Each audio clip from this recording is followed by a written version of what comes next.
بسم اللہ الرحمن الرحیم نحمدہ ونصلی علی رسولہ الکریم اما بعد۔ معزز سامعین کرام، ناظرین کرام، جیسا کہ آپ حضرات کو معلوم ہے کہ قاسمی میڈیا سروس کے تحت آپ کے سوالات کے جوابات دیے جا رہے ہیں، آپ کے مسائل کا حل آپ کے سامنے پیش کیا جا رہا ہے۔ آج آپ حضرات کے سامنے کچھ سوالات ہیں، ان کے جوابات آپ حضرات کے سامنے پیش کریں گے، امید کہ آپ حضرات کو انشاءاللہ فائدہ بھی ہوگا۔ ہمارے پاس پہلا سوال آیا ہے، زبیر بھائی کانپور کے رہنے والے ہیں۔ انہوں نے سوال کیا ہے کہ بچہ کتنے سال کی عمر میں بالغ ہوتا ہے، کتنی عمر ہونے کے بعد نماز فرض ہوتی ہے، اور کتنی عمر کا بچہ امامت کر سکتا ہے۔ اس سلسلے میں عرض یہ ہے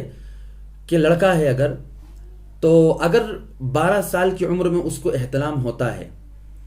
اور بلوغت کے جو آثار ہوتے ہیں وہ پائے جاتے ہیں تو بچہ بالغ ہو جاتا ہے، اور اگر 12 سال کی عمر میں بلوغت کے آثار اور احتلام وغیرہ نہیں پایا جاتا ہے تو 15 سال تک آپ کو انتظار کرنا ہوگا۔ 15 سال کا بچہ جب مکمل ہو جائے تو وہ بالغ ہو جاتا ہے اور اس کے اوپر نماز بھی فرض ہو جاتی ہے، اور اس کے بعد وہ امامت بھی کروا سکتا ہے۔ اس بات کا خاص خیال رکھیں، اگر اس نے امامت نابالغی کی حالت میں کری ہے تو ان نمازوں کا آپ کو اعادہ کرنا پڑے گا۔ آپ کو چاہیے کہ آپ ایسے امام سے نماز پڑھوائیں جو بالغ ہو۔ دوسرا سوال یہی زبیر بھائی کا ہے کہ اگر 12 سال کا بچہ حافظ قرآن ہو اور اس کو احتلام بھی ہوتا ہے تو کیا یہ امامت کروا سکتا ہے، اور اگر احتلام نہ بھی ہوتا تو کیا امامت کروا سکتا ہے یا نہیں؟ وہی جواب ہے کہ اگر 12 سال کی عمر میں اس کے اندر احتلام اور بلوغت کے جو آثار ہیں وہ پائے جاتے ہیں تو ان آثار کی وجہ سے وہ نماز پڑھا بھی سکتا ہے اور اس پر نماز فرض بھی ہو جاتی ہے، اور اگر نہیں پائے جا رہے بلوغت کے آثار تو اس سے امامت وغیرہ آپ کا کروانا بالکل بھی درست نہیں ہوگا۔ اشرف بھائی دلی سے پوچھتے ہیں کہ اللہ کو اللہ میاں کہہ سکتے ہیں یا نہیں، اور میاں کا معنی کیا ہوتا ہے؟ اللہ میاں کہنے پر بریلویوں کو بڑا اعتراض ہوتا ہے۔ اشرف بھائی، میں آپ سے یہ کہنا چاہتا ہوں کہ بریلویوں کو کس چیز پر اعتراض نہیں ہوتا؟ ان کو تو ہر چیز پر اعتراض ہوتا ہے، جو چیز ان کے مخالف ہوگی ان کو اس پر اعتراض ہوگا۔ اچھا، مزید میں آپ کو ابھی انشاءاللہ وضاحت کروں گا کہ دیکھیے کچھ لفظ ایسے ہوتے ہیں کہ نسبت سے اس کے معنی بدل جاتے ہیں۔ نسبت اگر اچھی ہوتی ہے تو اس کے معنی بھی اچھے شمار ہوتے ہیں۔ جیسے قرآن کریم میں صلاۃ کا لفظ ہے، صلاۃ کا معنی بہت ساری چیزیں ہیں، تو صلاۃ کا لفظ اگر ہم جیسے عام انسانوں کی طرف ہو تو اس کا معنی کچھ اور ہوتا ہے، فرشتوں کی طرف ہو تو اس کا معنی کچھ اور ہوتا ہے، نبی کی طرف ہو تو اس کے معنی کچھ اور ہوتا ہے۔ ایسے ہی میاں جو لفظ ہے اس کی بھی نسبت جب اللہ رب العزت کی طرف ہو جائے تو اس کے معنی عزت، بڑائی والا، مالک، آقا کے ہوتے ہیں، اور تکریم کے لیے،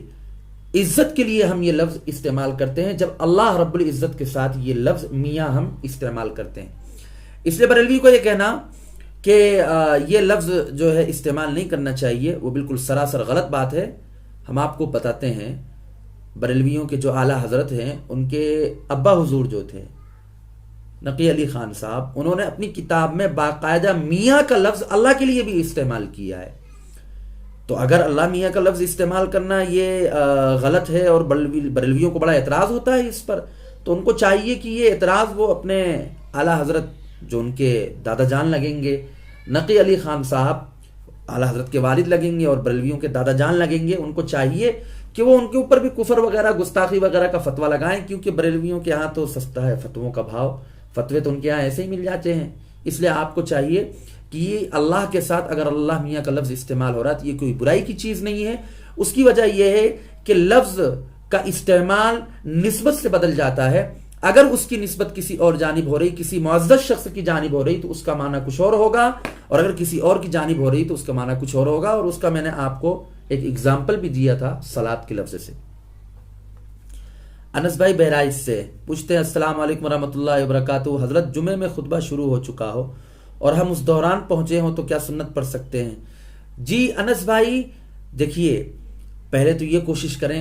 کہ جمعے کا دن بڑا ہی معزز دن ہوتا ہے اور بڑا ہی فضیلت والا دن ہے۔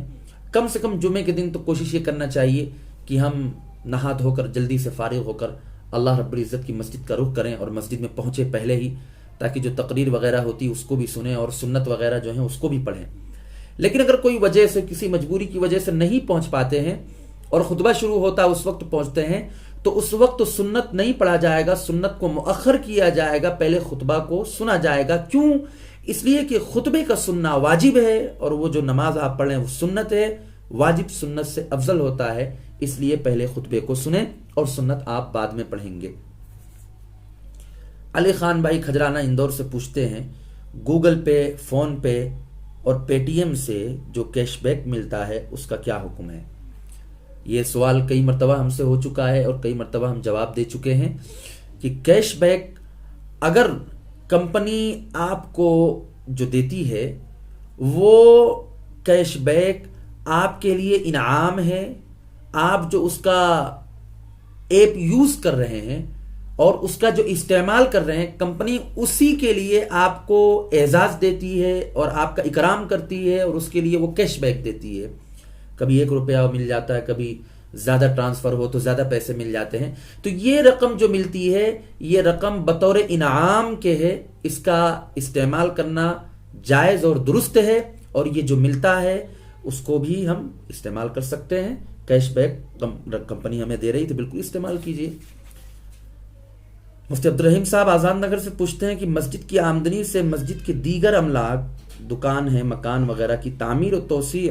نیز مرمت کروانے کا شرعی حکم واضح کریں۔